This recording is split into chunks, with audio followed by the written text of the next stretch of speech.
Time to put it all back together. That's what's happening on this episode of Featherstone Bicycles.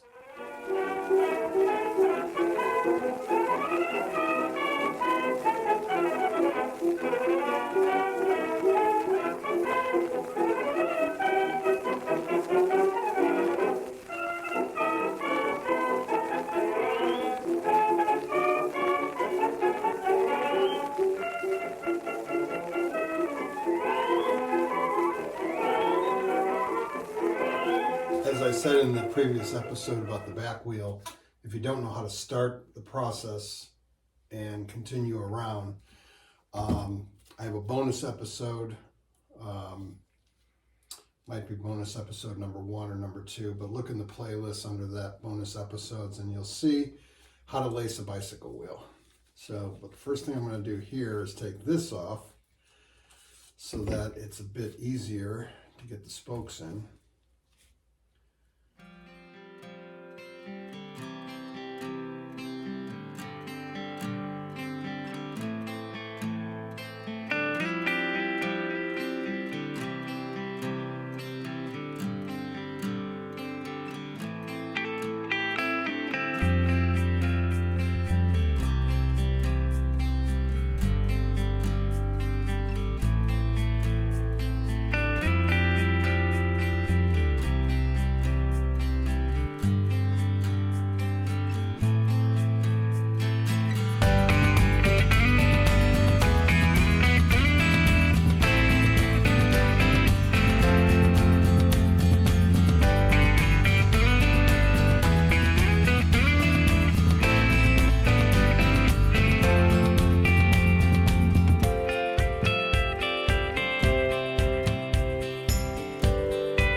Now that we've got all the spokes in the rim, we first screw down the nipples so that all the spokes are tightened to the same length, which again, as I explained in the back wheel, I like to do by getting the nipple just to the point where the threads disappear or very close to it.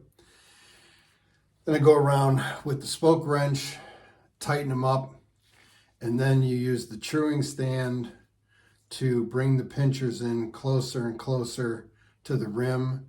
And as the rim is hitting one side or the other, you loosen or tighten the spokes alternately and keep on then bringing the pinchers in closer and closer and closer until it's not rubbing anymore and the pinchers are as close as they can be.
had to stop the truing process there about 3/4 of the way through because I noticed that the cone nuts were not tight enough. And I had, you should get a little bit of play. Obviously, you can feel that. You can almost, I don't know if you can hear it, but it shouldn't be, real sloppy. And if you don't correct that, then you're only kidding yourself that you're actually truing the wheel. So I had to take it off and readjust the cone nuts. And now there's just that little bit of play, and we got those pinchers almost right on there, and we're all good to go. Also notice that I have been scratching off things as I get them. So we've got the cables for the brakes and the shifters, cable housing. Still need the center pull brake hardware. We've done the chain, done the head tube hardware, which was just that top nut. So we need the center pull brake hardware and the head badge. So let's go looking for that. You know what? I'm going to do the center pull brake hardware when I do the brakes next time, but we can at least find the right head badge. We'll get the rim strip on.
Finishing touch.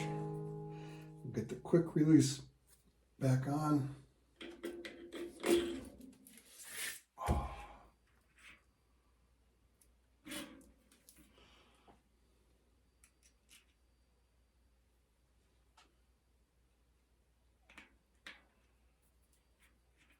See what we can do about a head badge. These are all from the Schwinn honey hole.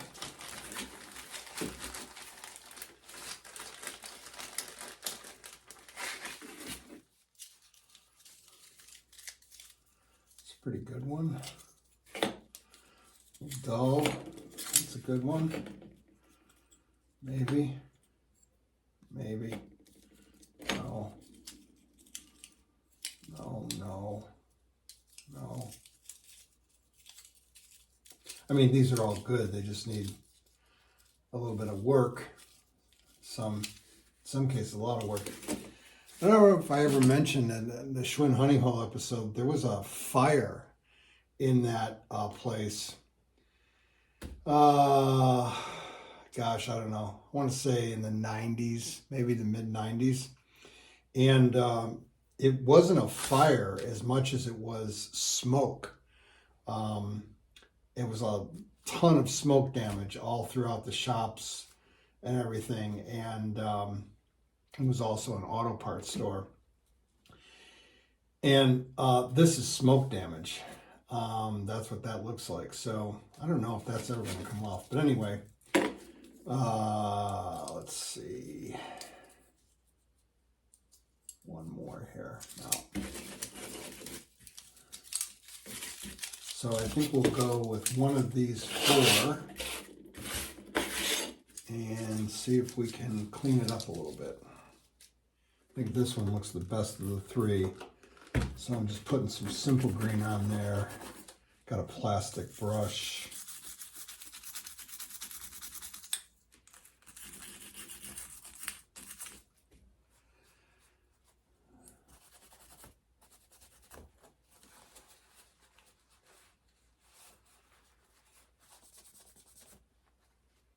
Yeah, that came out good. All right, we'll use that one. And then I've got the little screws here. There's an issue with these screws.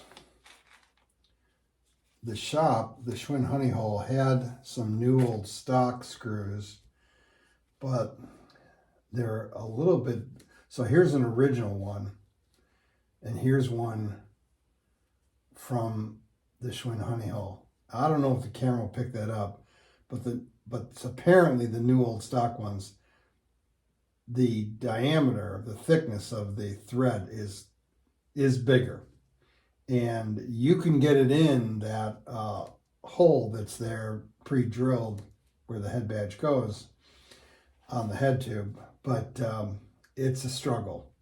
I'll tell you though, once they're in, they're not coming out. But I tend to want to use the used old stock just because they're a little bit easier to deal with. But see if I can possibly, I'm going to use the Dremel. Touch that up there.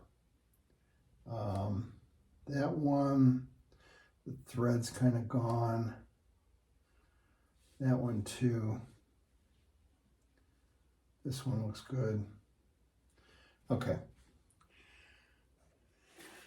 So I've got a wire wheel on the Dremel. This is a variable speed Dremel, so I can go slow, just like the bench grinder's variable speed.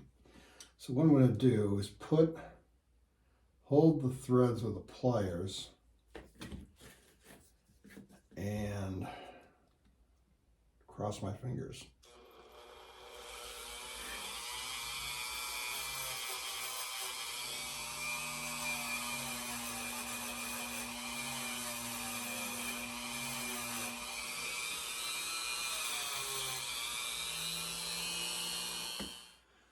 All right. I've got some wax in there, or some compound.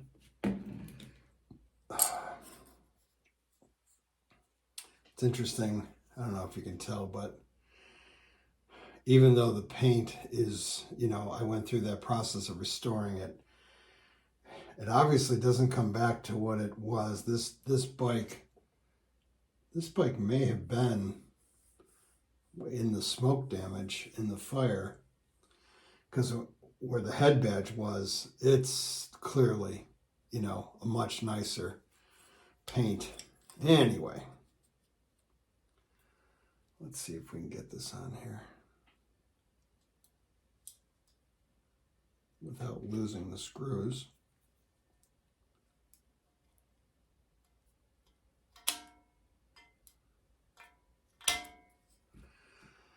It's in there a little bit.